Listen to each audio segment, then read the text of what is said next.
ಈಗ ಬಿಸಿಲು ತರ ಇರುತ್ತೆ, ನೀರಿರುತ್ತೆ, ಮಜ್ಜಿಗೆ ತಂಪಾಗಿತ್ತಾ? ತಂಪು. ಆಮೇಲೆ ಕೋಸಂಬರಿ ಇದರಿಂದ ಮಾಡ್ತಾರೆ, ಹೆಸರುಬೇಳೆ ತಂಪು, ಅದರಲ್ಲಿ ಸೌತೆಕಾಯಿ ಇರ್ತಾರೆ, ಅದು ತಂಪು.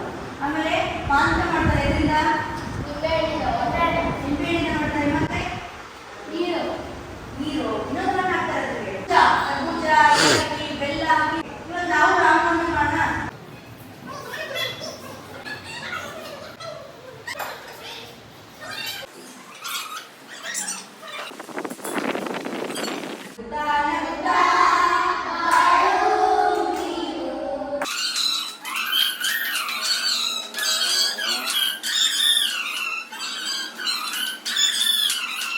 ಚಪ್ಪಾಳೆ.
ಅಲ್ಲಿಗೆ ಬಂದು ಆ ಚಟ್ಪಟ್ ಸ್ವಾಹಾದಲ್ಲ ಅದಕ್ಕೆ ತಲೆ ಮೇಲೆ ಹೊಡಿಬೇಕು.